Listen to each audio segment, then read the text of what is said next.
ایک ہے پنجتن پانچ ہیں، امام 12 ہیں، معصوم 14 ہیں۔ اللہ ایک ہے، پنجتن پانچ ہیں، امام 12 ہیں، معصوم 14۔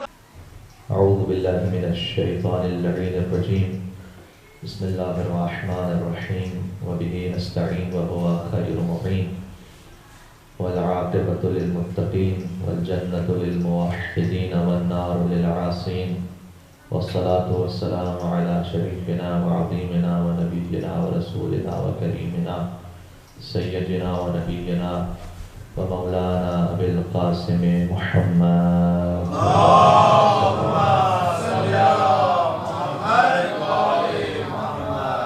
صلی اللہ علیہ وعلا آلہ الطیبین الطاہرین المعصومین المظلومین، سیما بقیۃ اللہ فی الارضین، روحی وارواح العالمین، لتراب مقدمہ الفداء واللعنۃ الدائمۃ علی اعدائہم اجمعین، من الازل الی قیام یوم الدین۔ دعا امام زمانہ عجل اللہ تعالی فرجہ الشریف۔ بسم اللہ الرحمن الرحیم، اللہم کن ولیک الحجۃ ابن الحسن صلواتک علیہ وعلی آبائہ فی هذه الساعة وفی کل ساعة ولیا وحافظا وقائدا وناصرا ودلیلا وعینا حتی تسکنه أرضك طوعا وتمتعه فيها طويلا۔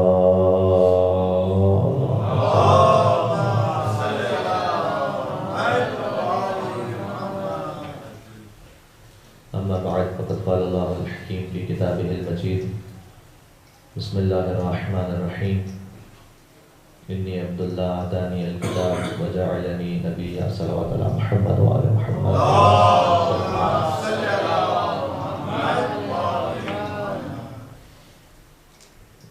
روز شہادت تقریباً اپنے اختتام کو ہے۔ وہ امام کے جن کا ذکر یوزولی ہماری مجالس میں بہت کم کیا جاتا ہے، اور ان کی سیرت اور ان کی زندگی سے اپنے بھی بہت کم واقف ہیں۔ 9ویں امام اور 10ویں امام اور 11ویں امام، پہلے 3 ائمہ ہیں جن کا ذکر سب سے کم ہمارے مجالس میں کیا جاتا ہے، بلکہ ایران میں یہ پہلے کی بات ہے۔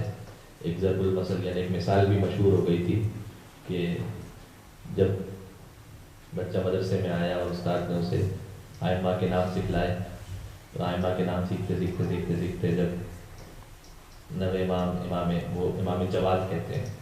ایران اور عراق میں 9ویں امام کا لقب جو زیادہ معروف ہے وہ امام جواد ہے، ہمارے یہاں امام محمد تقی کے نام سے۔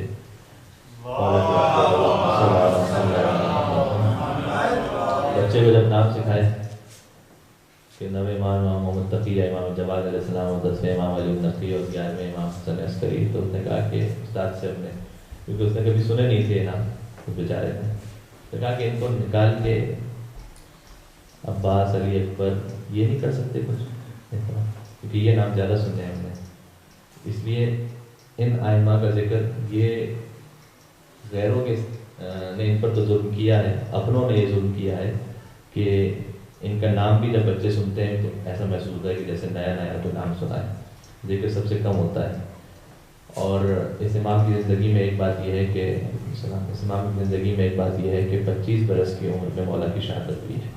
لہذا ائمہ علیہ السلام میں جو سب سے کم عمر ترین امام ہے وہ 9 امام ہے۔ ولادت ہے سن 195 ہجری میں ماہ رجب میں، اور شہادت ہے سن 220 ہجری میں ذی القعدہ میں۔ آخری تاریخ تھی 29 ذی القعدہ جب مولا کی شہادت ہو گئی، لہذا 25 برس کی کل زندگی ہے۔ اور لیکن 25 برس کی زندگی میں 8ویں امام کے یہاں جو اولاد ہوئی ہے ایک ہی بیٹا ہے، 8ویں امام کے ایک ہی فرزند ہے، 9 امام بس۔ یعنی اگر آپ اس کا تقابل کیجئے، اس کو کمپیئر کیجئے، مولا علی علیہ السلام بس 12 بیٹے، مثال کے طور پر 7ویں امام بعض روایت میں ہے کہ ان کے 16 بیٹے تھے۔ تو ائمہ کی جو اولاد تھی وہ کثرت کے ساتھ ہوا کرتی تھی۔ 8ویں امام کے یہاں فقط ایک فرزند ہے، وہ امام نحو ہے، اور وہ بھی 8ویں امام کی عمر مبارک 40 برس تک ہو چکی تھی، لہذا لوگ انہیں ابتر کا تانا دیا کرتے تھے، لا ولد، نعوذ باللہ، جیسے رسول اللہ کو تانا دیا جاتا تھا مشرکین مکہ کی جانب سے کہ آپ لا ولد ہیں۔ تو 8ویں امام کو یہ تانا مسلمانوں کی جانب سے دیا جاتا تھا کہ اب نعوذ باللہ تمہاری کوئی اولاد نہیں ہے اور یہ میسج آگے نہیں بڑھے گا۔ اور وہاں اللہ نے مشرکین مکہ کو جواب یہ دیا کہ رسول اللہ کو ایک ایسی بیٹی عطا کی کہ اس بیٹی کے ذریعے سے نسل رسالت آج پوری دنیا میں جس نسل پر جو سب سے زیادہ افتخار اور فخر کیا جاتا ہے وہ یہ ہے کہ ہم آل رسول میں سے ہیں سادات۔ اور 8ویں امام کو جو لاولد ہونے کا تانا دیا جاتا تھا تو اللہ نے امامت میں یہ سلسلہ رکھا کہ آج جتنے سادات ہیں اس میں سب سے زیادہ جو سادات ہیں وہ رضوی سادات ہیں۔ سادات میں اگر دیکھیں تو جعفری اور باقری اور باقی سادات، اس میں سب سے زیادہ جو آپ کو فریکوینٹ سادات نظر آئیں گے وہ کون سے ہیں؟ رضوی سادات ہیں۔ تو رضوی سادات جو مولا رضا علیہ السلام کو تانا دیا جاتا تھا، اللہ نے تانے کا گویا جواب یہ دیا کہ مولا رضا علیہ السلام کی جو نسل ہے وہ آج پوری دنیا میں رضوی ہونے پر انسان فخر محسوس کرتا ہے کہ میں مولا رضا کی نسل سے ہوں۔ اچھا، مولا رضا کی جو نسل ہے وہ آگے کیسے بڑھی ہے؟ مولا کی تو ایک فرزند ہے امام تقی علیہ السلام، ٹھیک ہے؟ تو جتنے بھی رضوی ہیں اصل میں وہ تقوی ہیں اور ہمارے یعنی مولا رضا کی جو نسل آگے بڑھی ہے وہ امام محمد تقی علیہ السلام سے آگے بڑھی ہے۔ سادات میں سسٹم کیا ہوتا ہے؟ سادات میں مثال کے طور پر جعفری کسے کہا جائے گا؟ اگر کوئی امام جعفر صادق علیہ السلام کی اولاد میں سے تو اسے جعفری کہا جائے گا، لیکن وہ جو جعفری اس کو کہا جائے گا وہ کب؟ اگر وہ 7ویں امام کی اولاد میں سے آگے ہے تو پھر جعفری نہیں کہا جائے گا، اسے موسوی کہا جائے گا یا کاظمی کہا جائے گا۔ سادات میں سلسلہ یہ ہوتا ہے کہ جہاں غیر معصوم، پہلا غیر معصوم، معصوم سے غیر معصوم تک رشتہ منتقل ہوا، وہاں سے کہا جاتا ہے کہ اچھا، یعنی امام جعفر صادق علیہ السلام کے جو غیر معصوم فرزند ہیں ان کی جو اولاد ہے انہیں کیا کہا جائے گا؟ جعفری۔ لیکن جو پھر 7ویں امام کی اولاد ہے انہیں جعفری نہیں کہا جائے گا، انہیں کیا کہا جائے گا؟ کاظمی۔ اور اس طریقے سے جو 7ویں امام کے بعد 8ویں امام، لہذا جتنے غیر معصوم اولادیں 7ویں امام کی تھیں انہیں کیا کہا جائے گا؟ کاظمی اور موسوی، ان سے جو آگے اولادیں چلیں گی، نسلیں جو آگے بڑھیں گی۔ لیکن اس کے بعد جب 8ویں امام تک بات پہنچے گی تو پھر وہ رضوی کہلائیں گے، اس لیے کہ جس امام سے رشتہ منقطع آگے ہونا شروع ہوتا ہے وہاں سے تعلق کہلاتا ہے۔ تو اصولاً جتنے رضوی ہیں وہ کیا ہیں؟ سب کے سب ویسے تقوی ہیں، لیکن مولا رضا علیہ السلام کو چونکہ لا ولد ہونے کا ایک تانا دیا جاتا تھا تو اللہ نے یہ انتظام رکھا کہ جو تقوی سادات تھے وہ بھی اپنے آپ کو رضوی سادات کہنے لگے۔ اور پھر اللہ نے انتظام رکھا کہ ہاں تم نے میری حجت کو جو ابتر ہونے کا تانا دیا ہے تو مولا رضا علیہ السلام کے نام سے یہ اولاد ساری دنیا میں پھیلتی چلی جائے گی، چاہے وہ ہوگی 9 امام کی اولاد۔ اچھا، بات کو یہاں سے آگے بڑھائیں۔ امام کو تانا دیا کرتے تھے 40 برس کی عمر میں امام کے یہاں 8ویں امام کے 9ویں امام کی ولادت ہوئی، اور جب 9ویں امام کی ولادت ہوئی تو 25 برس کی زندگی ہے۔ اور ایک یونیک بات 9ویں امام کی زندگی میں ایسی ہے جو 8ویں امام نے بیان فرمائی ہے، جو کسی امام کی زندگی میں ان سے پہلے نہیں تھی، کسی امام کی زندگی میں۔ یہ بہت اہم نقطہ ہے۔ 9ویں امام کی جب شہادت کی مجلس ہو تو اس کو ضرور یہاں پہ ڈسکس ہونا چاہیے کہ 9ویں امام کی زندگی میں ایک ایسا یونیک نقطہ ہے کہ جو ان سے پہلے کسی امام کی زندگی میں نہیں تھا، اور وہ کیا ہے؟ وہ یہ ہے کہ خود 8ویں امام کی ایک حدیث۔ اچھا، بار بار 8ویں اور 9ویں امام کا اس طرح سے نام آ رہا ہے تو میں تبرک کے لیے پورا نام لوں تاکہ درود سے محفل منور ہو سکے۔ 8ویں امام مولا علی ابن موسیٰ رضا علیہ السلام نے اپنے بیٹے کے لیے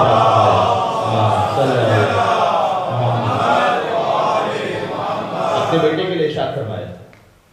جب انہیں تانا دیا جاتا تھا انہوں نے کہا کہ اللہ مجھے ایک ایسا فرزند عطا کرے گا کہ جو آل رسول میں سے سب سے زیادہ بابرکت ہوگا، اس سے زیادہ بابرکت فرزند آل رسول میں نہیں گزرا ہوگا.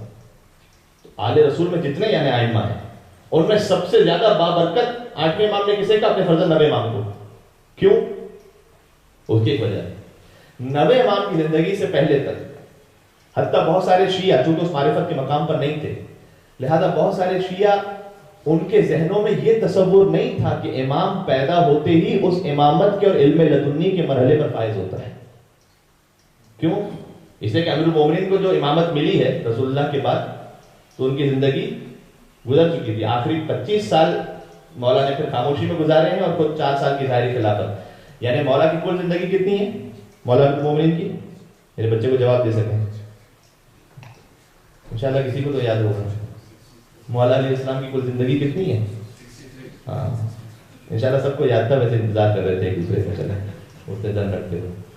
63 میں سے آپ 30 مائنس کر دیجئے. مدت امامت مولا علیہ السلام کا کتنا ہے؟ 30 سال. یعنی امام کب بنے ہیں وہ؟ ظاہری طور پر دنیا کے سامنے جب وہ 33 برس کے ہو چکے. 33 برس کی عمر میں اگر انسان ایک منبر کوفہ پر یا فضائل بیان اپنے فضائل بیان کریں یا منبر کوفہ سے وہ خطبات ارشاد فرمائیں کہ جو نہج البلاغہ کی صورت میں موجود ہیں، تو ذہن میں تصور آتا ہے کہ ہاں ایک انسان، یعنی ہم اپنی زبان میں جس کو کہتے ہیں گرون اپ، اس نے کہیں علم حاصل کیا ہے، سیکھا ہے، اور اس کے بعد تجربے کے بعد ایک مقام تک پہنچ کے پھر انسان اس مقام تک پہنچتا ہے کہ ایسے فصیح و بلیغ خطبات ارشاد فرما سکے. لہذا ائمہ علیہ السلام میں سے جن کو امامت ملتی گئی، وہ جتنے ائمہ بنتے چلے گئے وہ اس عمر میں امام بنے تھے کہ جن کے بارے میں حتیٰ بعض شیعہ بھی یہ تصور کرتے تھے کہ اچھا امام پیدا ہوتے ہی اس مقام پہ نہیں ہوتے، آہستہ آہستہ جیسے ایک عام بچے کی تربیت ہوتی ہے ویسے امام وقت کی بھی آہستہ آہستہ آہستہ آہستہ آہستہ تربیت ہوتی ہے اور پھر وہ اس مقام تک پہنچتے ہیں. 9ویں امام وہ پہلے امام ہیں کہ جو بچپن میں ایسے امام بنے ہیں کہ 7 برس یا 8 برس، دو روایتیں، ہم 8 برس کو بھی لیں، 8 برس کی عمر میں امامت پر فائز ہو چکے تھے. اور جب 8 برس کی عمر میں امامت پر فائز ہو چکے ہیں، حتیٰ جب 9ویں امام دنیا میں تشریف لائے ہوئے 3 سال ہوئے تھے تو کسی نے 8ویں امام سے پوچھا کہ آپ کے بعد اگر آپ دنیا سے چلے جائیں تو کون امام ہوگا؟ کہا میرا یہ بچہ امام ہے. تو اس نے حیرت سے پوچھا کہ 3 سال کا بچہ امام؟ آپ تصور کر رہے ہیں اس وقت یہ تصور نہیں تھا کہ امامت میں تصور یہ ہے کہ پیدا ہوتے ہی وہ امام کی منزل پر ہے. کیا 3 سال کا بچہ امام؟ یہ کیسے ہو سکتا ہے 3 سال میں کوئی بچہ امام ہے؟ تو امام نے اس وقت وہ آیت پڑھی جو میں نے سرنامے کلام میں پڑھی. 8ویں امام نے ارشاد فرمایا کہ کیا تم نے قرآن نہیں پڑھا کہ اللہ کہتا ہے حضرت عیسیٰ کے بارے میں انی عبداللہ آتانی الکتاب وجعلنی نبیا.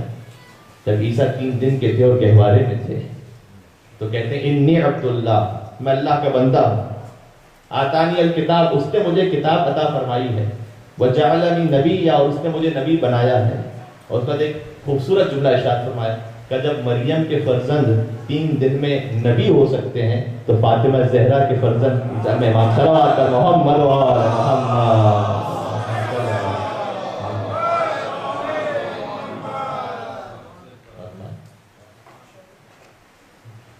اور پھر جب امام علیہ السلام 8ویں امام کی شہادت کے بعد خود منصب امامت پر فائز ہوئے تو تاریخ میں لکھا ہوا ہے، تاریخ دانوں نے لکھا ہے کہ 8 برس کی عمر میں محفل برپا کی گئی مامون رشید کے دربار میں. سوالات ایک کے بعد ایک سوالات ہوتے چلے گئے. دنیا سے سارے بڑے بڑے علماء تشریف لائے امام سے سوال کرنے کے لیے. وہ کیوں تشریف لائے وہ بھی گزارش کرتا ہوں ابھی. اور امام نے اس محفل میں جو کئی دن تک جاری رہی، 8 سال کے بچے نے 30,000 سوالات کے جوابات دیے. جب یہ مقام فضیلت سامنے آیا تو اس وقت لوگوں نے محسوس کیا کہ معاملہ یہ نہیں ہے کہ یہ تربیت کرنے ہونے کے بعد اس مقام تک پہنچتے ہیں. گویا میں جملہ یوں کہنا چاہوں کہ یہ دنیا میں آ کر امام نہیں بنتے، وہاں سے امام بن کر دنیا میں آیا کرتے ہیں. ان کا یہ ہونا، کیونکہ 8 برس کی عمر میں کوئی بچہ کیسے اس قابل ہو سکتا ہے اگر وہ علم لدنی نہ رکھتا ہو، اللہ کی جانب سے علم رکھتا ہو تو کیسے اس قابل ہو سکتا ہے کہ وہ 30,000 سوالات کے جوابات دیں. بلکہ کتنے تاریخدانوں نے یہ بھی لکھا ہے کہ جب لوگ سوال کے لیے آتے تھے اب 30,000 سوالات، اس کا مطلب یہ کہ ہزاروں لوگ جب امام سے سوال پوچھنے کے لیے آ رہے تو ہر قسم کے ذہن کے لوگ ہوتے تھے. تو اس میں سے کچھ لوگ جب امام کے سامنے آتے تھے تو سوال بھول جاتے تھے کہ کیا میں سوچ کے آیا تھا بھول گئے. امام کی جانب دیکھ کے مسکراتے تھے، کہتے تھے تیرا سوال یہ تھا اور تیرے سوال کا جواب یہ تھا. 8 برس کے.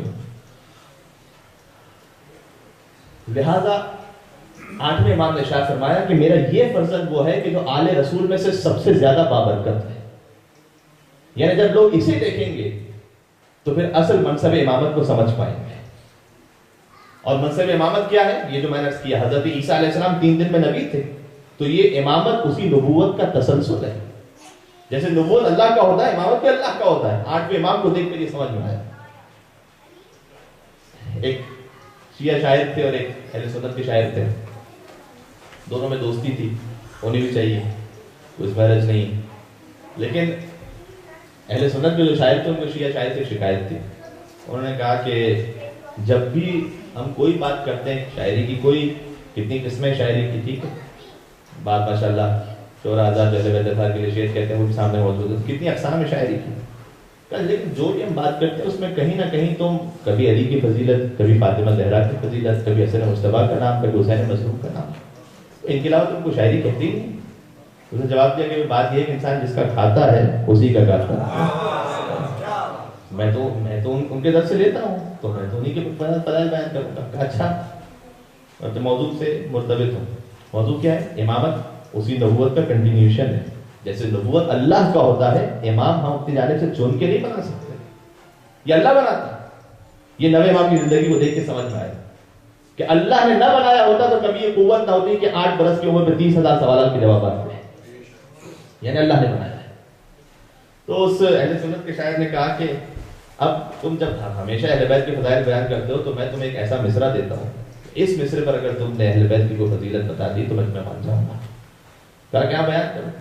اس نے سوچا کہ ایسا عجیب مصرع دیا جائے کہ جس میں کوئی نہ ربط ہو، نہ سر ہو، نہ پیر ہو.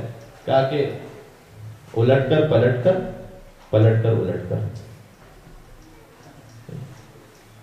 اب اس میں کیا اہل بیت کی فضیلت آ سکتی ہے؟ الٹ کر پلٹ کر، پلٹ کر الٹ کر. تو جو شیعہ شاعر تھا وہ مسکرایا، کہا کہ میں وہ ہوں کہ جسے باب مدینۃ العلم سے شاعری کی بھیک اور خیرات ملتی ہے. تو بہت آسان ہے اس پہ کہنا. تو اس پہ بھی کوئی اہل بیت کی فضیلت ہو سکتی ہے؟ کہاں بالکل ہو سکتی ہے. تو یہ جو ایک مصرع تھا شعر کمپلیٹ کرنے کے لیے اس نے اس کے اوپر ایک مصرع لکھا اوپر اور شعر کمپلیٹ کر دیا. وہ مصرع کیا لکھا؟ اور فرمائیے گا کہ نبوت کا جلوہ امامت میں دیکھو، الٹ کر پلٹ کر، پلٹ کر الٹ کر.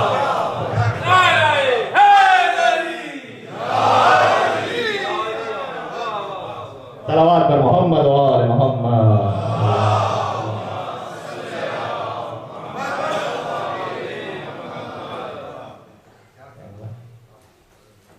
تو امامت میں نبوت کا جلوہ انہیں نظر آ رہا تھا، بلکہ ان سے بڑھ کر، اس لیے کہ حضرت عیسیٰ علیہ السلام نے اس عمر میں جواب نہیں دیے تھے. اس نے ان کے لیے محفل نہیں لگائی گئی تھی. 9ویں امام کے لیے باقاعدہ بچپن میں محفل لگائی گئی. اور پھر اس میں جو مشہور واقعہ ہے یحییٰ ابن اقسم کا کہ جس میں بہت سارے پیغامات ہیں ہمارے لیے. اچھا، امام مدینہ منورہ میں تھے کہ جب 8ویں امام کی شہادت ہوئی. کہاں؟ مشہد مقدس میں. معجزے کے ذریعے سے تشریف لاتے مدینہ سے، غسل و کفن کیا اپنے بابا کو، پھر مدینہ تشریف لے گئے. جب یہ واقعہ ہو گیا اس کے بعد 9ویں امام کو الگ سے طلب کیا گیا. مامون رشید نے طلب کیا بغداد. اچھا، کیپٹل شفٹ ہو گیا خراسان سے بغداد. امام اسلام 8ویں امام کہاں پر تھے؟ خراسان میں. اور 9ویں امام کو کہاں بلایا گیا تھا؟ بغداد میں. کاظمین بغداد کے ساتھ انشاءاللہ جو جا چکے ہیں ان کے ذہن میں، اور جو نہیں گئے پروردگار بار بار ائمہ علیہ السلام کی زیارت نصیب فرمایا. جب آپ تشریف لے جائیں بغداد. اچھا، وہ کیوں کیپٹل شفٹ ہوا تھا؟ اس کی الگ وجوہات تھیں. بنو عباس نے اپنی کچھ مصلحتوں کی خاطر، اس وقت میرے پاس وقت نہیں ہے ورنہ میں ڈیٹیل میں جاتا، بنو عباس نے اپنی مصلحتوں کی خاطر خراسان سے کیپٹل شفٹ کیا تھا. کہاں؟ بغداد. اور یہ کس نے کیا تھا؟ مامون رشید نے سب سے پہلے کام کیا. تو امام علیہ السلام کو شہید کیا گیا. 8ویں امام کو مشہد میں شہید کیا گیا. اس کے بعد وہ بغداد چلا گیا مامون رشید. جب وہاں چلا گیا تو 9ویں امام کو اس نے مدینہ سے کہاں بلایا تھا؟ بغداد بلایا. امام علیہ السلام مدینہ سے جب تشریف لے جا رہے تھے تو اس وقت جو امام کے کچھ قریبی چاہنے والے تھے انہوں نے کہا کہ مولا یہ ظالم آپ کو بغداد بلا رہا ہے، اگر آپ خدا نہ خواستہ واپس نہ آ سکیں، اگر آپ نہ آ سکیں تو آپ کے بعد امام وقت کون ہوگا؟ یہ تو بتلاتے جائیے. امام نے کہا تم فکر نہ کرو، اس وقت جب میں جاؤں گا تو واپس آؤں گا. یہ بھی امامت غیب سے جانتے تھے کہ میں واپس آنے والا ہوں. مدینہ سے تشریف لے گئے. اچھا، مدینہ سے کیوں بلایا تھا مامون رشید؟ اسے کیا ضرورت تھی کہ بغداد بلایا؟ اس لیے بلایا تھا کہ امام علیہ السلام مدینہ منورہ میں مولا کے کچھ خطبات ہیں جو مسجد نبوی میں 9ویں امام نے ارشاد فرمائے. جس میں مولا اپنا تعارف کرواتے تھے کہ انا ابن محمد المصطفیٰ، انا ابن علی المرتضیٰ، انا ابن فاطمہ الزہرا، میں محمد مصطفیٰ کا بیٹا ہوں، علی مرتضیٰ کا بیٹا ہوں، فاطمہ زہرا کا بیٹا ہوں. تو مامون رشید کو یہ خطرہ ہوا کہ اگر یہ اپنا تعارف اس طرح سے کرواتے رہے تو کہیں مدینہ میں انقلاب نہ کھڑا ہو جائے، لہٰذا اپنے پاس رکھو. امام کو مدینہ سے بغداد بلایا، اور جب بغداد بلایا تو ہم نے 8ویں امام، جب یہاں پر جو پہلی گفتگو تھی وہ 8ویں امام کی ولادت کے موقع پر تھی، ان کا جشن یہاں ہم نے پڑھا تھا. 8ویں امام کو جب بلایا تھا تو مامون نے باقاعدہ اہتمام کیا تھا سرکاری طور پر. 9ویں امام کو جب بلایا تو احانت، نعوذ باللہ، توہین کرنا چاہتا تھا 9ویں امام کی، لہذا بلایا. اس کے بعد ملاقات نہیں کی، بغداد بلایا مامون نے لیکن ملاقات نہیں کی 9ویں امام سے. 9ویں امام عمر مبارک کتنی تھی؟ 8 برس. 8 برس سے عمر ہے، بغداد تشریف لائے ہیں، ملاقات نہیں کی مامون نے. مامون اپنے روٹین کے مطابق نکلا شکار پر. شکار پر نکل رہا تھا تو ایک مقام پر جب پہنچا، بچے کھیل رہے تھے کچھ. اعلان ہوا کہ بادشاہ کی سواری آ رہی ہے. تو جن کی اپنی ذاتی فضیلت نہیں ہوتی نا، وہ پروٹوکول کے ذریعے فضیلت دینا چاہتے ہیں. ہٹو بچو، ادھر ہو ادھر ہو. یہاں سسٹم کم ہے، ہمارے یہاں تو ہم تو 2 گھنٹے کھڑے رہتے ہیں سڑک پر کہ وزیر صاحب گزر جائیں. تو لہذا مامون رشید جو ہے وہ گزرنے والا تھا، تو ہٹو بچو. اور بچے جو کھیل رہے تھے وہ سب بادشاہ کے خوف سے راستہ چھوڑ دیا انہوں نے. مامون جب آیا تو اس نے دیکھا کہ ایک بچہ، 8 برس عمر، ایک بچہ ایسا ہے جو اپنے مقام پہ کھڑا ہے. تو مامون قریب آیا، اس نے سوال کیا کہ جب سارے بچے چلے گئے تو تم کیوں نہیں گئے؟ اچھا، اس وقت تک نہیں جانتا تھا کہ یہ کون ہے، اب تک بلایا ہے لیکن چونکہ ملاقات نہیں ہوئی تو پرنٹ اور الیکٹرانک میڈیا نہیں تھا اس زمانے میں کہ انسان بائی فیس پہچان سکے کہ کون ہے امام. 8ویں امام وہاں پر، 9ویں امام وہاں پر موجود ہے، لیکن مامون ابھی پہچانتا نہیں کہ یہ کون ہے. زیادہ سوال کیا کہ تم کون ہو، کیوں نہیں گئے؟ کہ جانے کی 3 وجوہات ہو سکتی ہیں. امام علیہ السلام نے جواب دیا، اور 8 سال کا بچہ، کہ جانے کی میرے 3 وجوہات ہو سکتی ہیں. سب سے پہلی بات تو یہ کہ راستہ اتنا تنگ ہو، یعنی روڈ اتنا چھوٹا ہو کہ تیری سواری نہ گزر سکے، تو ظاہر ہے کہ میں ہٹ جاؤں ایک طرف، لیکن راستہ میں نے دیکھا کہ تنگ نہیں ہے. دوسری وجہ یہ ہو سکتی تھی کہ میں نے کوئی گناہ کیا ہو، تیری سزا کے خوف سے میں چھپ کر کہیں چلا جاؤں، تو میں جب اپنے نفس میں دیکھتا ہوں تو میں نے کوئی گناہ یا جرم بھی نہیں کیا. تیسری وجہ یہ ہو سکتی ہے کہ تو اتنا ظالم ہو کہ بغیر گناہ کے بھی سزا دے سکتا ہو. تو پہلی 2 وجوہات تو نہیں ہے. اگر تو اپنے آپ کو ظالم سمجھتا ہے تو میں ایک طرف ہٹ جاؤں. امام سلام نے جب ایسا جواب دیا تو کچھ تصور میں نہیں تھا کہ کوئی 8 سال کا بچہ مجھے اس طرح جواب دے سکتا ہے. تو گزر گیا، کچھ نہیں کہا، گزر گیا اور شکار کھیل کے واپس آیا. شکار کھیل کے جب واپس آیا تو پھر سارے بچے کھیل رہے تھے، وہ ہٹ گئے اور امام علیہ السلام اپنے مقام پر تھے. قریب آیا، اس کے بعد کہا کہ تم وہی تھے کہ جب میں گزرا تھا تو نہیں ہٹے تھے. کہا کہ ہاں، میں نے تمہیں وجہ بتائی تھی. امام السلام نے کہا کہ میں نے تمہیں وجہ بتائی تھی، صرف ایک وجہ ہو سکتی کہ تو اتنا ظالم ہو کہ بغیر جرم کے بھی کسی کو سزا دے. تو اس نے کہا کہ اچھا، اگر اتنا تم میں علم ہے، نہیں جانتا تھا کون ہے، کہا تم میں علم ہے تو یہ بتاؤ کہ اس وقت میں کیوں گیا تھا اور تیرے ہاتھ میں اس وقت کیا ہے؟ ہاتھ بند تھا اس کا. امام نے اس کی جانب دیکھا اور کہا کہ اللہ نے کچھ لوگوں کو دنیا میں کرم کر دیا، ان پر نعمت دے دی کہ انہیں ایک مقام اور منصب عطا کیا ہے، لیکن اس نعمت اور منصب کا غلط فائدہ اٹھاتے ہوئے وہ یہ کرتے ہیں کہ اپنے شاہی جلال کے ساتھ شکار کرنے نکلتے ہیں. اور اللہ نے زمین و آسمان کے بیچ میں سمندروں کو خلق کیا ہے، وہ سمندر کے پاس جاتے ہیں اور اپنے شکاری باز چھوڑتے ہیں، اور جب وہ باز اڑتے ہیں تو پھر سمندر سے مچھلیوں کا شکار کرتے ہیں، اور جب مچھلی کا شکار کر کے وہ باز بادشاہ کے پاس آتا ہے تو بادشاہ اس مچھلی کو اپنے ہاتھ میں لیتا ہے اور اس کے بعد واپس پلٹتے ہوئے خاندان رسالت کے بچوں سے امتحان لیا کرتا ہے میرے ہاتھ میں کیا ہے. اللہ اکبر، صلوات بر محمد و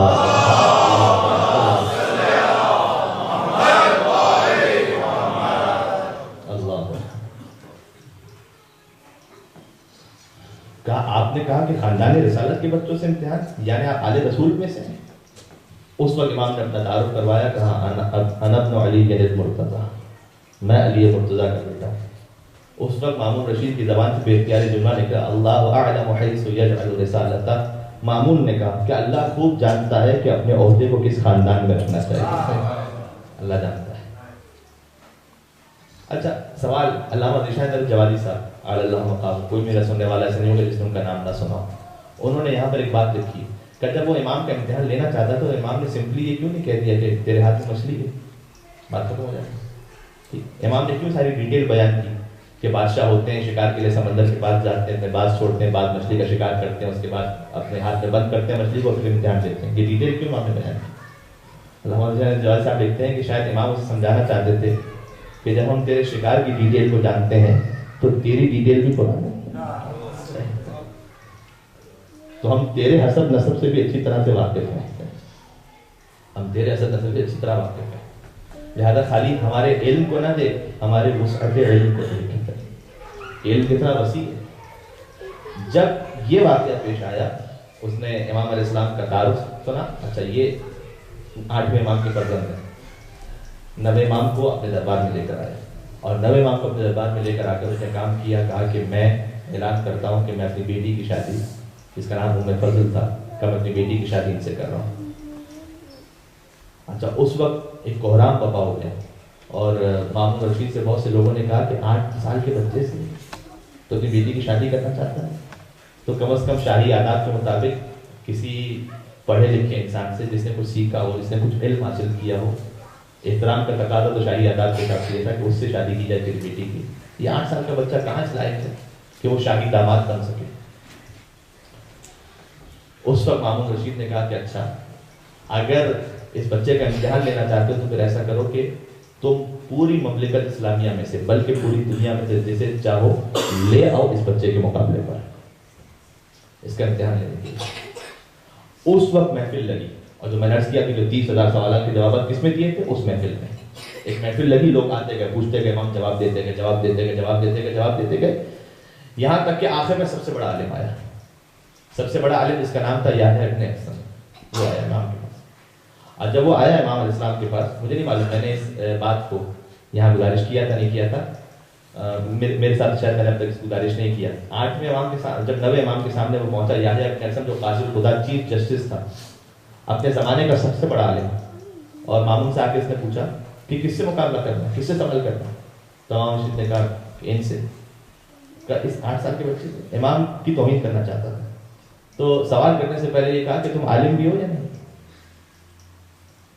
امام نے یہ نہیں کہا کہ میں عالم ہوں. اور بھائی اچھا میں بہت لو ٹیمپو میں آپ سے جا رہا ہوں آہستہ آہستہ، اس کی وجہ کیا ہے؟ میں خود خستگی محسوس کر رہا ہوں. ابھی میں سمجھیے کہ ڈائریکٹ ایئرپورٹ سے آپ کی خدمت میں تشریف لایا، یہاں سے میرے ساتھ ساتھ چلتے رہیے گا، اور میری وائس کے ٹیمپو کو نہیں دیکھیے گا، امام علیہ السلام کی فضیلت کے مقام کو دیکھیے گا.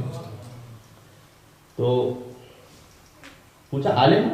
امام نے نہیں کہا کہ عالم ہے. اللہ اکبر. امام اس کی جانب دیکھا، کہا جاہل نہیں ہوں. اللہ، آج میری بات پہنچی. کیا مطلب جاہل نہیں؟ امام سمجھانا چاہتے تھے کہ اگر کوئی ایک فیلڈ کا عالم ہوتا ہے تو ہزاروں فیلڈ کا جاہل ہوتا ہے. اور ہمارا اللہ، اگر کوئی ڈاکٹر ہے تو اس کو انجینئرنگ کے بارے میں نہیں پتا ہوگا، اس کو ظاہر ہے کہ علم دین کے بارے میں وہ ایسا ایکسپرٹ نہیں ہوگا. میں ہوں تو مجھے میڈیکل کے علم میں نہیں پتا ہوتا ہے، مجھے LLB کیا ہوتا ہے، LLM کیا ہوتا ہے، مجھے کچھ نہیں پتا. اوکے، مجھے وکالت کا نہیں پتا. تو جو ایک شعبے کا عالم ہوتا ہے وہ ہزاروں شعبوں کا جاہل ہوتا ہے. امام نے نہیں کہا کہ عالم ہوں، کا جاہل نہیں ہوں، یعنی دنیا میں کوئی ایک علم بھی ایسا نہیں کہ جو سینے میں موجود ہوتا ہے. میں جاہل نہیں ہوں. وہ تو سمجھے نہیں اس بات کہ اچھا یہ کس قسم کا جواب ہے، جاہل نہیں ہوں. تو اچھا میرے سوال کا جواب دو. اور پھر اس نے سوال کیا امام سے، اور اس نے پوچھا مشکل ترین مسئلہ ہے یہ فقہ کا. اس نے مسئلہ پوچھا کہ یہ بتاؤ کہ اگر کوئی شخص حالت احرام میں شکار کر لے تو اس کا کفارہ کیا ہے؟ کیا کفارہ؟ جو حج پہ جا چکے ہیں انہیں پتا ہے حج کے سارے مسائل ایک طرف، کفارے کے مسائل ایک طرف. اچھا حج ہوتا بھی ویسے عام طور پر زندگی میں ایک مرتبہ ہے، تو حج کے مسائل ہی یاد نہیں رہتے کہ چل جائے کہ اس کے کفارے کے مسائل یاد ہیں. ٹھیک ہے. اور کفارہ اتنا اس میں کمپلیکیشنز ہیں کہ میں تو اپنے جو عمرہ کے ساتھ چلتے ہیں یا بتاؤ کا جب مجھ پہ توفیق نصیب ہوتی ہے اس وقت حاجیوں سے کہتا ہوں کہ جو ہم بار بار کہتے ہیں کہ اگر آپ نے حالت احرام میں مثلا آئینہ دیکھ لیا تو یہ کفارہ، اور اگر بال ٹوٹ گیا تو یہ کفارہ، اور خوشبو لگا لی تو یہ کفارہ. لیکن آپ کو جو حج کرنا ہے وہ قربتاً الی اللہ کرنا ہے، خوف خدا سے حج کرنا، خوف بکرا سے حج نہیں کرنا ہے. اس لیے کہ اتنا بکرا چل رہا ہوتا ہے تو اتنے اس کے ٹپیکل مسائل ہیں. تو اس نے سوال کیا کس سے؟ اس کے ذہن میں 8 سال کا ایک بچہ سامنے ہے. ظاہر ہے کہ انہوں نے غیر میں حج نہیں کیا اس نے کبھی، تو حج کے مسائل کہاں پتہ ہوں گے، اور حج میں بھی کفارے کے مسائل کہاں پتہ ہوں گے. تو کہا کفارے کا مسئلہ پوچھو. کہا حالت احرام میں اگر کوئی شکار کر لے تو کیا کفارہ ہے، کیا پینلٹی ہے اس پر؟ امام اسلام نے کہا کہ تیرے سوال کا کیا جواب دیا جائے کہ تجھے سوال کرنا بھی صحیح طرح سے نہیں آتا. تجھے سوال کرنا صحیح آتا ہو تو میں جواب دیتا. اس نے کہا کیا مطلب سوال کرنا نہیں آتا؟ امام نے کہا کہ حالت احرام میں جو شکار کر لے تیرا سوال ادھورا ہے، اس لیے کہ تو نے یہ نہیں کہا، تو نے یہ تو کہا کہ شکار کر لے، تو نے یہ نہیں کہا کہ وہ جو احرام تھا وہ حج کا احرام تھا یا عمرے کا احرام تھا. اس لیے کہ عمرے کے احرام کا کفارہ الگ ہے، حج کے احرام کا کفارہ الگ ہے. تو نے یہ نہیں بتایا کہ جو شکار کرنے والا تھا وہ بالغ تھا یا نابالغ تھا، اس لیے کہ بالغ کا کفارہ الگ ہے، نابالغ کا کفارہ الگ ہے. تو نے یہ نہیں بتایا کہ شکار کرنے والا آزاد تھا یا غلام تھا، اس لیے کہ آزاد کا کفارہ الگ ہے، غلام کا کفارہ الگ ہے. تو نے یہ نہیں بتایا کہ شکار کرنے والا دن میں شکار کر رہا تھا یا رات میں شکار کر رہا تھا، اس لیے کہ دن کا کفارہ الگ ہے، رات کا کفارہ الگ ہے. تو نے یہ نہیں بتایا کہ شکار کرنے والا پرندے کا شکار کر رہا تھا یا کسی چوپائے کا شکار کر رہا تھا، اس لیے کہ پرندے کے شکار کا مسئلہ الگ ہے، چوپائے کے شکار کا مسئلہ الگ ہے. تو نے یہ نہیں بتایا کہ شکار کرنے والا اپنے فعل پر نادم تھا، توبہ کر لی تھی، اپنے فعل پر مصر تھا اور اصرار کر رہا تھا، اس لیے کہ جو توبہ کر لے اس کا مسئلہ الگ ہے، جو مصر ہے جو اپنے فعل پر اصرار کر رہا ہے اس کا مسئلہ الگ ہے. تو نے یہ نہیں بتایا کہ شکار پہلی مرتبہ کیا تھا یا بار بار شکار کر رہا تھا، اس لیے کہ پہلی مرتبہ کا کفارہ الگ ہے، بار بار کا کفارہ الگ ہے. تو نے یہ نہیں بتایا کہ شکار کرنے والا حالت احرام میں تھا لیکن حرم کے اندر شکار کیا تھا یا حرم سے باہر شکار کیا تھا، اس لیے کہ حرم کے اندر کا مسئلہ الگ ہے، حرم سے باہر کا مسئلہ الگ ہے. ایک سوال پر امام نے 8 سال کے بظاہر ایک بچے نے 22 صورتیں اس کے سامنے رکھی کہ اس 22 میں سے تیرا سوال کیا، اس کے بعد جواب دیتا ہوں تیرے سوال کا جواب کیا.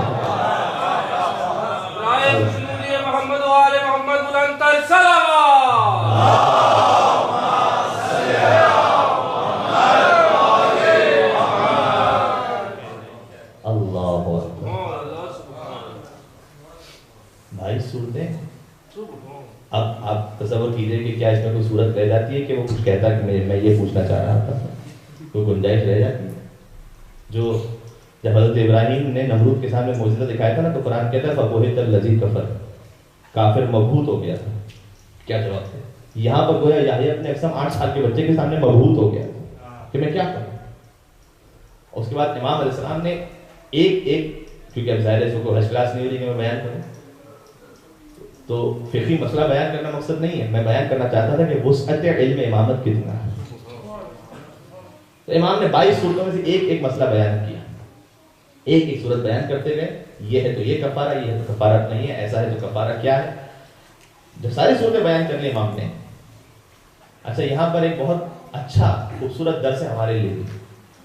جب سوال ہم جیسے لوگ جنہیں اللہ نے یہ ہوتا الحمدللہ عطا کیا ہے، جب ہم جیسے لوگوں سے کوئی سوال کرتے ہیں کہ مولانا فلاں چیز حلال ہے یا حرام، تو ہم سے کہتے ہیں کہ اگر ایسا ہے تو حلال ہے اور وہ نیت کر لی تو حرام ہے، اور اگر ہم ایسا کیا تھا تو حلال ہو جائے گا اور یوں نیت کر لی تو حرام ہو جائے گا. تو کہتے ہیں مولانا یہ کیا مذاق لگا کے رکھا، وہ چیز ایک ہی آپ کہتے ہیں یوں کر لو تو حلال اور یوں کر لو تو حرام، ایسی سچویشن ہو جائے. مثال پوچھ سکتے مولانا صاحب بینک میں نے جو میرا ڈپازٹ ہے پروفٹ لینا اس سے جائز ہے یا نہیں ہے؟ ٹھیک ہے، انٹرسٹ کہتے ہیں جائز ہے یا نہیں. تو ہم نے مثال کے طور پر جواب دیا کہ آیت اللہ سیستانی یہ فرماتے ہیں کہ اگر گورنمنٹ بینک ہے، گورنمنٹ مسلم بینک، اور اگر آپ وہاں سے لیتے ہیں پروفٹ تو اس کا 50% آپ کو کسی غریب مومن کو دینا ضروری ہے، اس پروفٹ کا 50% آپ یوز کر سکتے ہیں. اگر مسلم پرائیویٹ بینک ہے تو آپ 100% پروفٹ لے سکتے ہیں، 100% آپ کے لیے حلال ہے. اگر کافر بینک ہے تو یہ مسئلہ ہے، اگر شیڈ ہے کافر اور مسلم تو یہ مسئلہ ہے، شیڈ ہے گورنمنٹ اور پرائیویٹ تو یہ مسئلہ ہے. کہتے ہیں مولانا یہ کیا تماشا ہے، بینک تو وہی بینک ہے. تو نوے امام نے اسے یحییٰ ابن اقسم شکار تو وہی شکار ہے، ٹھیک نہیں. امام نے ہمیں سمجھایا کہ جیسے جیسے صورت بدلتی چلی جائے شرعی مسئلہ اللہ کا حکم بدلتا چلا جاتا ہے. لہذا وہی شکار ہے، وہی احرام ہے. حج کا احرام ہے تو مسئلہ الگ ہے، عمرے کا احرام ہے مسئلہ الگ ہے. شکار دن میں ہے تو مسئلہ الگ ہے، رات میں ہے تو مسئلہ الگ ہے. یہ فقہ کی بنیاد ہمیں سمجھانا ہے، شریعت کی بنیاد. شریعت کی بنیاد اس کا مطلب کیا ہے؟ لوگ کیا کہتے ہیں یہ مولویوں نے تماشا بنا کے رکھا ہوا ہے. نعوذ باللہ، یہ تماشا مولویوں نے نہیں بنا کے رکھا ہوا. یہ امام علیہ السلام نے جو سکھلایا ہے اپنی احادیث کے ذریعے سے وہ علماء کرام آپ کی صورت میں فتوے کی صورت میں آپ تک پہنچا دیتے ہیں. اور ہمارا لہذا جیسے جیسے شرعی حکم صورتحال کے حساب سے بدلتا چلا جائے گا، اس میں تعجب کی بات نہیں ہے۔ 90 امام نے اس کے سامنے 22 صورتیں بنائی، اور پھر جب خود سوال کیا تو خود بھی یہی سوال کیا، ایسے ہی سوال کیا خود بھی۔ امام نے کہا کہ کیا مجھے اجازت ہے کہ میں تجھ سے ایک سوال کر رہا ہوں؟ تو یحییٰ ابن اکثم جو اتنا سینہ چوڑا کر کے آیا ہوتا اور سر جھکا کر کہتا ہے کہ فرزند رسول سوال کر لیجیے، اگر آتا ہوگا تو جواب دے دوں گا۔ ایک سوال میں کھال میں آ گیا اپنی فوراً۔ تو امام نے اس سے کہا کہ اچھا یہ بتا کہ چونکہ مامون الرشید نے اعلان کیا کیا تھا، یہ اگر تم ان کا امتحان لینا چاہتے ہو امتحان لے لو، اس کے بعد اپنی بیٹی کی شادی ان سے کر دو۔ یعنی وہ گویا اصل محفل کون سی محفل تھی؟ وہ نکاح کی محفل تھی جو برپا تھی، جس میں امام علیہ السلام کا امتحان لیا جا رہا تھا۔ امام نے اسی مناسبت سے سوال کیا۔ امام نے کہا کہ اچھا یہ بتا، اس محفل کی مناسبت سے امام نے پوچھا، کہا کہ یہ بتا کہ کیسے ہو سکتا ہے کہ ایک مرد اور ایک عورت جب صبح کا وقت ہو تو دونوں ایک دوسرے کے لیے حرام ہیں، اور جب فجر قضا ہونے کا وقت آئے تو دونوں ایک دوسرے کے لیے حلال ہیں، اور جب ظہر کا وقت آئے تو پھر دونوں ایک دوسرے کے لیے حرام ہیں، اور جب عصر کا وقت آئے تو پھر دونوں ایک دوسرے کے لیے حلال ہیں، اور جب مغرب کا وقت آئے تو پھر دونوں ایک دوسرے کے لیے حرام ہیں، اور جب عشاء کا وقت آئے تو پھر دونوں ایک دوسرے کے لیے حلال ہوں، اور آدھی رات کا وقت آئے تو پھر دونوں ایک دوسرے کے لیے حرام ہوں، اور پھر اگلی صبح جب آئے تو دونوں ایک دوسرے کے لیے حلال ہوں۔ ایک مرد ایک عورت ایک دن میں 4 مرتبہ ایک دوسرے پر حرام ہو، 4 مرتبہ ایک دوسرے پر حلال ہو۔ یہ کیسے ہو سکتا ہے؟ اور خود یہاں پر بھی وقت نہیں میرے پاس، ورنہ اس میں بہت ڈیٹیل ہے گنجائش۔ یعنی امام علیہ السلام اپنے شیعوں کو سمجھانا چاہتے ہیں کہ حلال حرام کا جو تصور ہے وہ شریعت میں موجود ہے۔ کچھ چیزیں ایسی ہوتی ہیں جس میں خواتین اور مرد ایک دوسرے کے لیے محرم ہوتے ہیں، کبھی نامحرم ہوتے ہیں۔ تو محرم نامحرم کا جو تصور ہے وہ اسلامک سوسائٹی کا ایک اتنا اہم اور بنیادی ترین مسئلہ ہے کہ امام اسلام نے سوال کے ذریعے سمجھایا کہ عین ممکن ہے کہ ایک مرد ایک عورت جب صورتحال بدلتی چلی جائے تو ایک دوسرے پر محرم ہوتے جائے اور پھر ایک دوسرے پر نامحرم ہوتے چلے جائیں۔ لہٰذا ایک سیریس مسئلہ نہیں۔ اور پھر امام نے جواب دیا، اس نے کہا کہ نہیں فرزند رسول میں کیا جانوں کہ کیسے ہو سکتا ہے کہ ایک دن میں ایک مرد ایک عورت 4 مرتبہ حلال اور حرام ہو جائیں۔ اور پھر امام نے اس کی ڈیٹیل بیان کی۔ امام نے فرمایا، امام نے کہا کہ جب صبح کا وقت تھا تو یہ عورت کنیز تھی کسی اور مرد کی، لہذا اس پر حرام تھی۔ غلام اور کنیزی کا جو سسٹم ہے اب تو خیر موجود نہیں، اسلام نے اسے آہستہ آہستہ ختم کیا ہے۔ وہ آہستہ آہستہ کیوں ختم کیا اور امیڈیٹلی کیوں نہیں ختم کیا، اس کی بھی وجوہات ہیں، لیکن اس زمانے میں جو تصور تھا تو ایک کنیز وہ اپنے آقا کے لیے حلال ہے، محرم ہے۔ امام نے کہا وہ کسی اور کی کنیز تھی تو حرام تھی۔ اس نے اس شخص اس کنیز کو خرید لیا، اس کے لیے حلال ہو گئی، یعنی شرعاً حلال ہو گئی۔ کوئی اس جملے سے یہ مطلب نہ لے کہ ہم بھی یہاں کسی کو خرید لیں تو پھر حلال ہو جائے گا معاملہ۔ وہ زمانے میں غلام اور کنیز کے سسٹم سے معاملہ ختم ہو گیا، فنش، صحیح۔ مولانا آپ کو خوش کر کے نہیں بھیجیں گے یہاں سے، مشکل ہے ایسی شہادت کی مجلس سے، مشکل ایسا کرنا صحیح۔ تو امام اسلام نے کہا کہ اس نے خرید لیا، کنیز اس کے لیے حلال ہو گئی۔ اس کے بعد کنیز کو آزاد کر دیا، وہ کنیز وہی خاتون ظہر کے وقت جب آزاد کر دیا تو اس پر حرام ہو گئی۔ اس کے بعد اس سے نکاح کر لیا، حلال ہو گئی۔ نکاح میں آنے کے بعد اس سے یہ کہا کہ زہار جس کو ہم کہتے ہیں، جو پھر آج کل پریکٹیکلی نہیں ہوتا، کہ تیرا سلسلہ میری ماں کی طرح ہے۔ ایک زہار کا خاص، جیسے طلاق کا صیغہ ہوتا ہے ویسے زہار کا ایک خاص صیغہ ہوتا ہے اسلام میں، وہ جاری کر دیا جائے تو مرد اور عورت دوسرے پر حرام ہو جاتے ہیں۔ زہار کر دیا حرام ہو گئے، زہار کا کفارہ دے دیا پھر حلال ہو گئے، اس کے بعد اسے طلاق دے دی پھر حرام ہو گئے، طلاق سے رجوع کر دیا پھر حلال ہو گئے۔ ایک مرد ایک خاتون ایک دن میں 4 مرتبہ حلال ہو، 4 مرتبہ حرام ہو گئے۔ امام السلام نے جواب دیا، پورے دربار میں اللہ اکبر کی صدائیں بلند ہوئی، اور اس کے بعد مامون نے کہا کہ اب تک تم مطمئن ہو گئے کہ ان سے بڑا عالم اس وقت دنیا میں کوئی موجود نہیں، میں اپنی بیٹی کی شادی سے کرتا ہوں۔ اور امام علیہ السلام نے اس وقت وہ خطبہ نکاح پڑھا جو آپ سب کے جن کے نکاح ہو چکے ہیں، چاہے وہ اولڈ میموریز جو ہے وہ اچھی میموریز ہیں یا بیڈ میموریز ہے، کچھ بھی ہے، لیکن نکاح جس کا ہوا تھا اگر اس کو یاد ہو تو مولوی صاحب نے جب نکاح پڑھا تھا تو اس سے پہلے خطبہ پڑھا ہوگا، صحیح۔ نکاح کیا ہوتا ہے؟ نکاح تو موکلتی موکلہ کا مہر معین المعلوم، اس طرح نکاح ہوتا ہے، اس سے پہلے خطبہ پڑھا جاتا ہے۔ یہ خطبہ کون سا ہے؟ یہ خطبہ وہ ہے کہ جو نوے امام نے اپنے نکاح کے موقع پہ پڑھا تھا اور وہی مامون کے دربار میں پڑھا تھا۔ وہ خطبہ امام نے پورا خطبہ پڑھا، الحمدللہ اقرارا بنعمت ولا الہ الا اللہ اخلاصا لوحدانیت، اللہ کی توحید کا اعلان، وصلی اللہ علی محمد سید بریت وعلی الانبیاء من عطرت محمد، اور آل محمد پر درود بھیجا امام نے۔ اما بعد،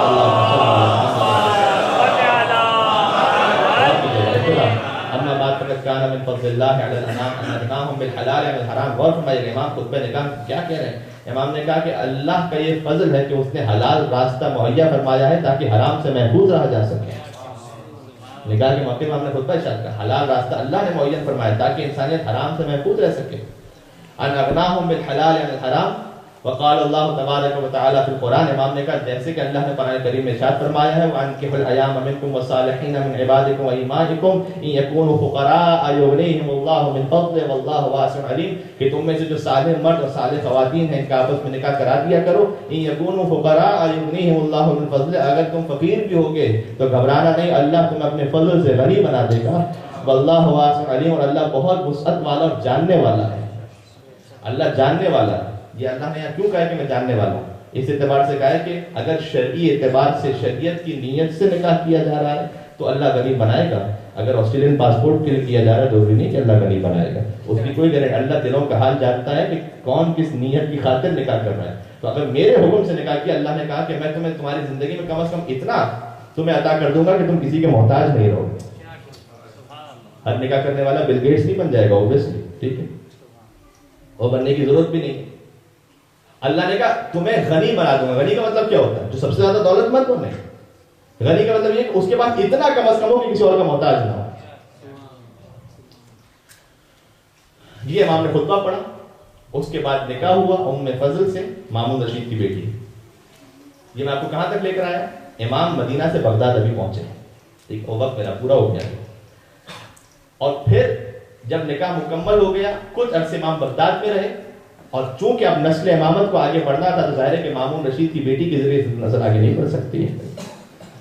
نسل امامت کے لیے کسی پاکیزہ خاتون کی ضرورت ہے کہ جو اس قابل ہو. اس لیے ہم کہتے ہیں کہ آئمہ علیہ السلام کا نور اشہد انک کنت نورا فی الاصلاب الشامخہ والارحام المطہرہ. مولا آپ نور کی صورت میں ارحام مطہرہ سے اصلاب اس میں منتقل ہوتے چلے جا رہے ہیں, ٹھیک ہے. لہذا کسی ایسی خاتون کی ضرورت تھی. اور یہ تو ہم نے تاریخ میں دیکھا ہوا ہے کہ وہ خاتون کہ جو اس قابل نہ ہو کہ جس سے نسل رسالت آگے بڑھ سکے وہ بھی لاولد رہتی ہے. آج میری بات پہنچ سکے. اور وہ خاتون کہ جس سے نسل امامت آگے نہ بڑھ سکے وہ بھی لاولد رہتی ہے. لہذا ام فضل سے کوئی اولاد امام کی نہیں ہوئی. امام واپس تشریف لے جاتے ہیں مدینہ منورہ. وہاں امام نے ازدواج کیا اور اس ازدواج کے نتیجے میں 10 امام دنیا میں تشریف لاتے ہیں. اور گویا امام کا جو سفر تھا اس کا مقصد ہی اللہ نے رکھا تھا کہ مدینہ تشریف لے جائیں, نسل امامت کا انتظام ہو سکے. اور جب 10ویں امام کی ولادت بعد سعادت ہو گئی مدینہ منورہ میں, اس کے بعد مامون رشید کو پھر خطرہ ہوا. اچھا مامون تو خیر کچھ عرصے تک اسے خطرہ رہا لیکن خود واصل جہنم ہو گیا. اور پھر آ گیا تھا معتصم جو ہے بغداد میں, اس کی حکومت قائم ہو گئی.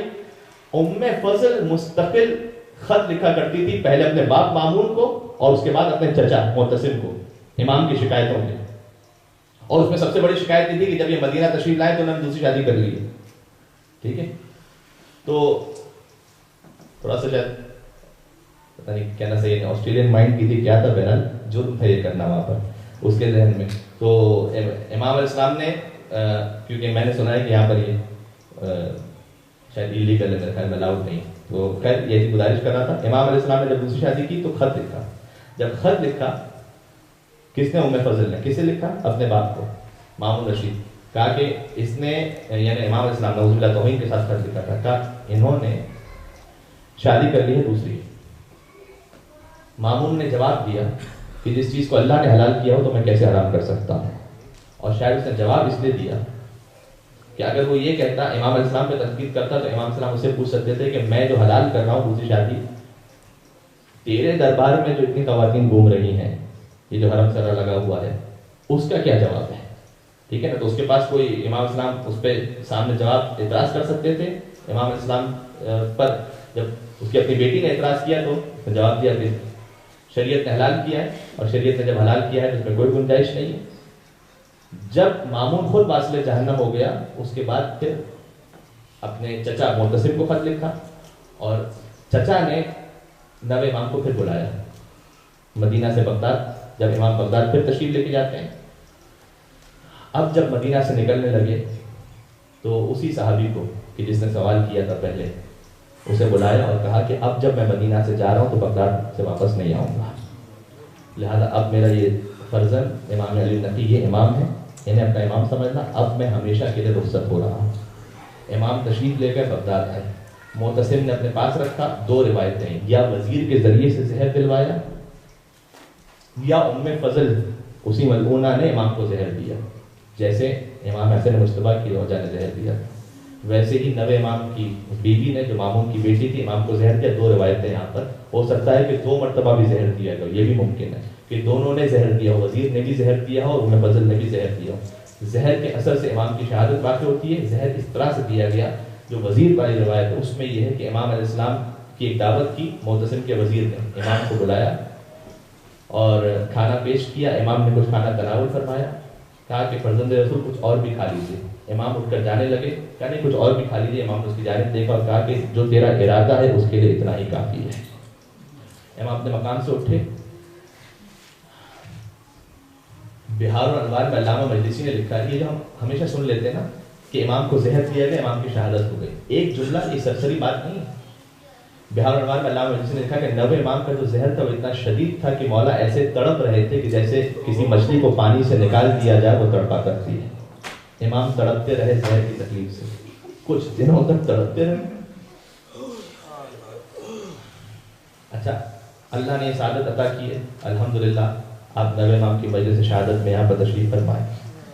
میں ایک بات آپ سے گزارش کروں، 90 امام کا روضہ کہاں ہے؟ کاظمین میں۔ کاظمین میں یہ ہے امام جواد۔ غنی اور جواد میں کیا فرق ہوتا ہے؟ غنی اور جواد میں عربی زبان میں کیا فرق ہوتا ہے؟ غنی وہ ہوتا ہے کہ جو اتنا عطا کرے جتنا سامنے والے کو ضرورت ہو، جواد وہ ہوتا ہے کہ جو ضرورت سے بہت بڑھ کر عطا کرنے والا ہو، اسے جواد کہتے ہیں۔ تو یہ امام غنی نہیں ہے، امام جواد ہے۔ اور امام جواد کے بارے میں خاص روایت ہے، مجھے بہت سارے مومنین نے کہا ہے، اور یہاں کے علاوہ بھی رزق کے بارے میں جو مومنین پریشان ہوتے ہیں، 90 امام کے بارے میں خاص حدیث ہے کہ اگر ان کے صدقے میں رزق کی دعا کی جائے تو وہ ضرور قبول ہوتی ہے، خاص حدیث۔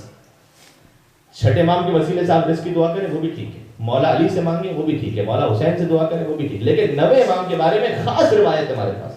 10ویں امام نے ارشاد فرمایا کہ جو میرے بابا کے صدقے میں اللہ سے رزق طلب کرے گا اللہ اسے ضرور عطا فرمائے گا۔ لہذا آج کی مجلس میں جتنے آپ تشریف فرمائیں، جب 90 امام کے نام سے آنسو بہیں گے تو اپنے لیے بھی اور جن جن کا آپ کے نام میں ذہن میں نام ہے ان سب کے لیے دعا فرمائیے گا کہ پروردگار ہر مومن کے رزق حلال میں وہ صدقے سے برکت نصیب فرمائے انشاءاللہ، اور رزق حرام سے بچنے کی ہم سب کو توفیق نصیب فرمائے انشاءاللہ۔ جب کاظمین کا حرم، امام کی شہادت ہوئی، امام کو کاظمین میں مدفون ہے، میں پڑھوں گا تھوڑا سا شہادت، لیکن کس دربار میں آپ اس وقت کس امام کے مجلس میں آئے ہیں؟ کاظمین کے حرم میں اس کے اطراف میں ہمارے بہت بڑے بڑے علماء مدفون ہیں، شیخ مفید ہیں، ٹھیک ہے، شیخ مفید کے ساتھ ساتھ مسلک سید مرتضیٰ جنہوں نے نہج البلاغہ کمپائل کی، سید رضی اور سید مرتضیٰ کے بھائی ہیں، پھر خواجہ نصیر الدین طوسی، یہ سارے بڑے بڑے علماء کہاں پر ہیں؟ بغداد میں، کاظمین میں دفن ہیں۔ کیوں ہے ایسا؟ اس لیے کہ نجف سے پہلے جو ہمارا حوض علمیہ تھا وہ کہاں تھا؟ بغداد میں تھا۔ پھر شیخ طوسی کا کتاب خانہ چلا دیا گیا اور ان کو ہجرت کرنا پڑی، بغداد سے نجف تشریف لاتے ہیں اور نجف میں انہوں نے حوض علمیہ کی بنیاد رکھی، وہ ایک الگ اس کی تاریخ ہے، انشاءاللہ کبھی گزارش کروں گا۔ تو ہمارے شیخ طوسی سے پہلے جتنے بزرگ علماء ہیں وہ کہاں دفن ہیں؟ کاظمین، یعنی 7ویں امام کے حرم میں اور 90 امام کا حرم۔ انشاءاللہ اللہ آپ کو لے کر جا، دیکھیے گا ایک ہی ذریعہ جس میں دونوں ائمہ مدفون ہیں۔ جب خواجہ نصیر الدین طوسی کی وفات ہونے والی تھی تو ظاہر ہے کہ انہوں نے وصیت کی کہ مجھے مولا کے جوار میں کاظمین میں حرم میں دفن کر دینا، اور پھر اس کے بعد اپنے شاگردوں سے کہا کہ جب مجھے 7ویں امام اور 90 امام کے حرم میں لے کر جانا تو میں اس قابل نہیں ہوں کہ مولا کے جوار میں دفن ہو سکوں، لہذا میری میت کو لے جانے سے پہلے میرے کفن پر قرآن کی ایک آیت لکھنا، اور قرآن کی آیت لکھ کر پھر مجھے مولا کے حرم میں لے کر جانا۔ وہ آیت کون سی تھی کہ میرے کفن پر یہ لکھنا، وَكَلْبُهُمْ بَاسِطٌ ذِرَاعَيْهِ بِالْوَسِيلِ، اصحاب کہف کی کتے کی آیت، کہا ایک کتا ہے جو اس دربار میں ہاتھ پھیلائے بیٹھا ہے، کہا میرے کفن پر یہ آیت لکھنا پہلے، یہ قرآن کے الفاظ ہے، وَكَلْبُهُمْ بَاسِطٌ ذِرَاعَيْهِ بِالْوَسِيلِ، اس سے پہلے مجھے مولا کے حرم میں لے کے جانا، کیونکہ جہاں 7ویں مولا باب الحوائج دفن ہو اور جہاں 90 مولا امام جواد دفن ہو، میری کیا اوقات، میری کیا حیثیت کہ میں وہاں دفن ہو سکوں۔ لہٰذا 90 امام کے مجلس میں آپ تشریف لائے ہیں دل میں اس نیت کے ساتھ کہ مولا اس قابل نہیں تھے کہ آپ کی محفل میں آپ کی مجلس میں بیٹھ سکتے، فرض ادا پر آپ کے نام سے آ کر بیٹھے، میری حیثیت کیا ہے یہاں پر؟ میں آپ کے لیے نہیں کہتا، میں جرات نہیں کر سکتا، لیکن میں اپنے آپ کے لیے بہت فخر کے ساتھ اور اطمینان کے ساتھ کہتا ہوں، اسی آیت کو دہراتے ہوئے جو خواجہ نصیر الدین طوسی نے اپنے کفن پر لکھوائی تھی، وَكَلْبُهُمْ بَاسِطٌ ذِرَاعَيْهِ بِالْوَسِيطِ، اے نبی مولا اور آقا، آپ کی شہادت کے دن آپ کی مجلس میں بیٹھے ایک کتا ہے کہ آپ کی بارگاہ میں ہاتھ پھیلائے بیٹھا ہے۔ یہ امامت کا مقام۔ اور میں نے عرض کیا نبی امام کا جو زہر تھا تو مچھلی کی طرح تڑپتے رہے مولا، اور جب زہر دے دیا جائے خدا نہ خواستہ کسی کو تو اسے پیاس بہت محسوس ہوتی ہے، تو بار بار کہتے جاتے تھے وقتاً فوقتاً العطش، اور وقتاً فوقتاً مولا کو پانی نصیب ہو جاتا تھا۔ بس آپ پہنچ گئے، میں کیا ہوں، اگر نہیں پہنچے تو آپ کو لے کر چلتا ہے مولا۔ العطش کے بعد پانی نصیب ہو گیا، یہ آپ کا مقدر تھا، اور وہ حسین کی سکینہ کہتی رہی العطش العطش، کوئی پانی نہ ملا سکا۔ ایک چچا تھا جو فرات کے کنارے بازو کٹا کر سو گیا، سکینہ پیاسی دنیا سے امام کے ساتھ یہ غلام تھا، مولا کو وقتاً فوقتاً پانی دیتا چلا جاتا تھا، لیکن ایک منزل وہ آئی، روایت کا معلوم ملتا ہے، جب وقت آخر قریب آ گیا، وہ غلام آپ کا پانی کا جام لیے کھڑا تھا۔ امام نے اسے کہا کہ تو چلا جا، یہ پانی کا جام رکھ لے، اور ایسا کر کہ میری میت کو اٹھا، یعنی ابھی جو امام شہید ہونے والے تھے، کہا کہ مجھے اٹھا اور مجھے اٹھا کر زمین پر رکھ دے۔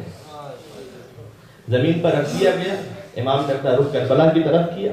یہ ہر امام کی سیرت ہمیں ملتا ہے، وقت آخر جب دنیا سے جا رہے ہوتے تھے نا تو اپنے جد کے مسائل کو یاد کرتے ہوئے کہتے تھے السلام علیکم یا ابا،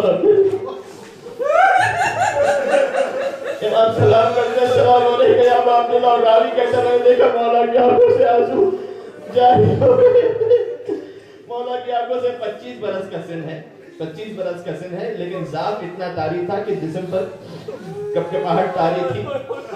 جوانی میں یہ عالم یا نوے امام کا میں نے دیکھا ہے، یا کربلا آپ کو لے کے چلو میرا بیمار ہے،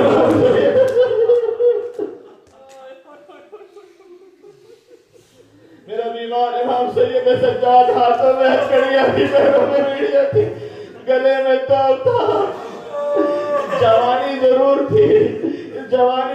تھی لیکن بڑھاپا ایسے دکھتا تھا کہ جب مدینہ پہنچے تو محمد حنفیہ پہچان۔ سوال کیا کہ اے بزرگ یہ بتا کیا میرا بھتیجا واپس آیا؟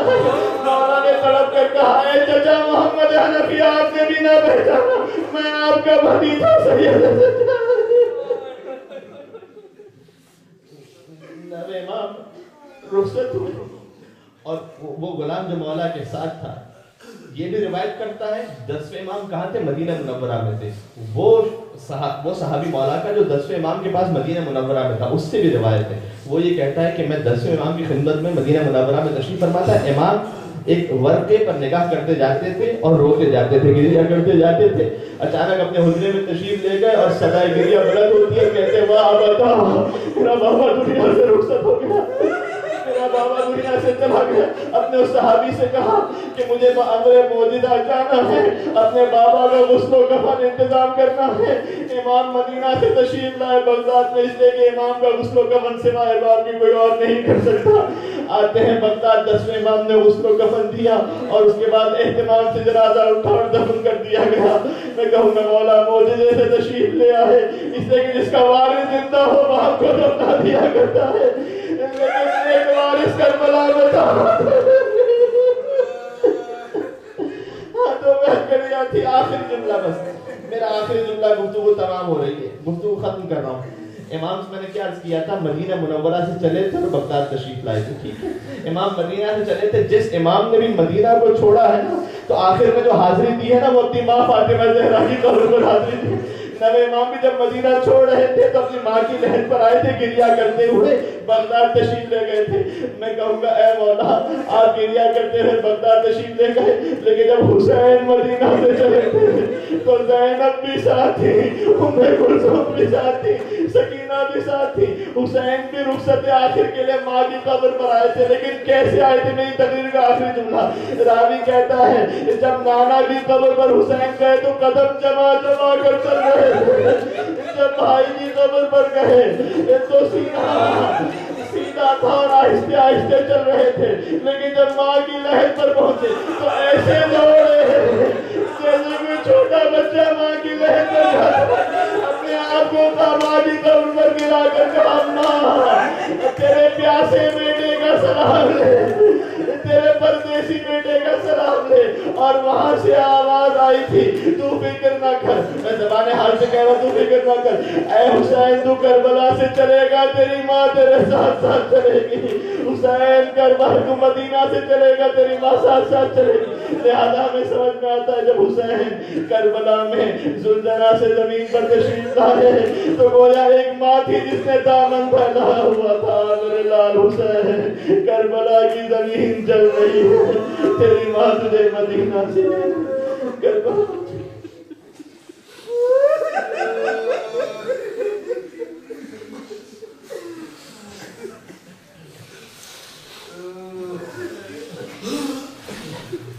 چونکہ آپ کی آنکھوں میں آنسو ہے اور آپ نے فدیہ کیا,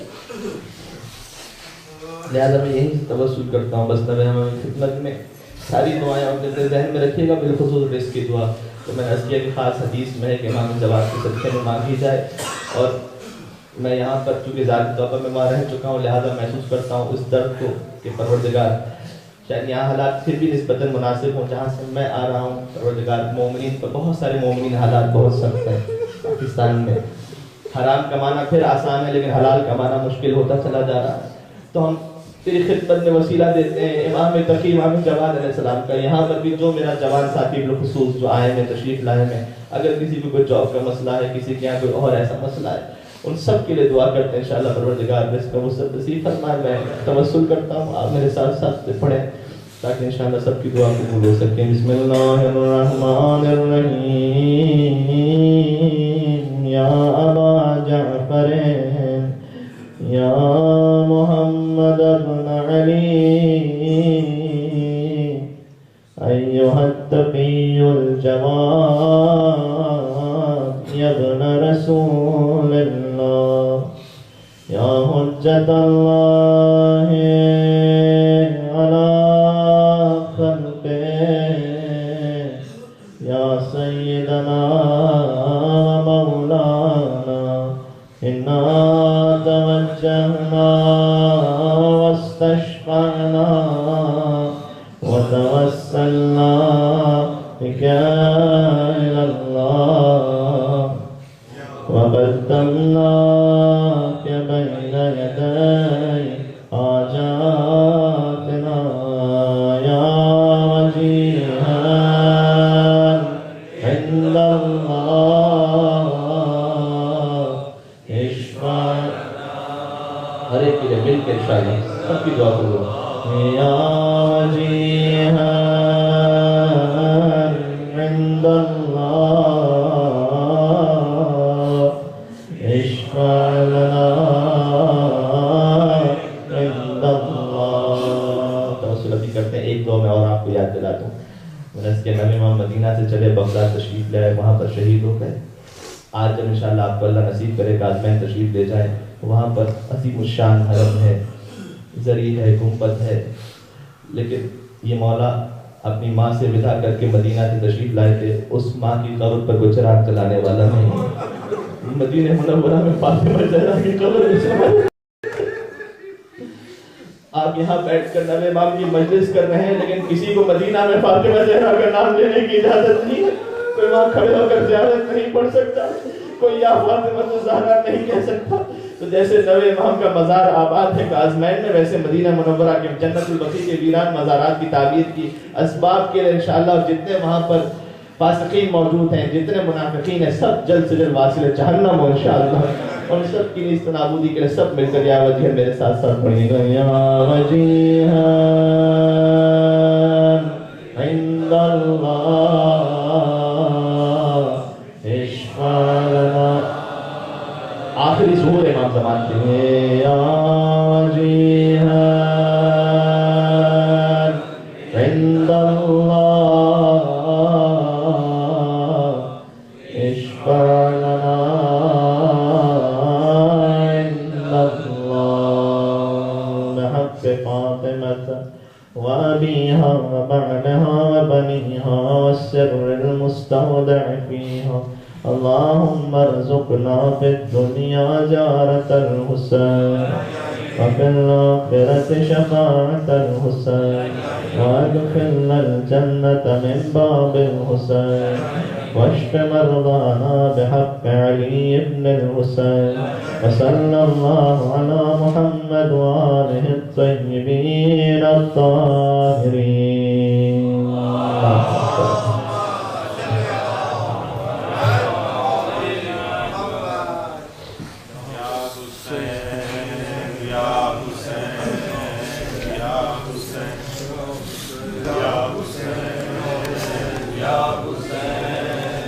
یا حسین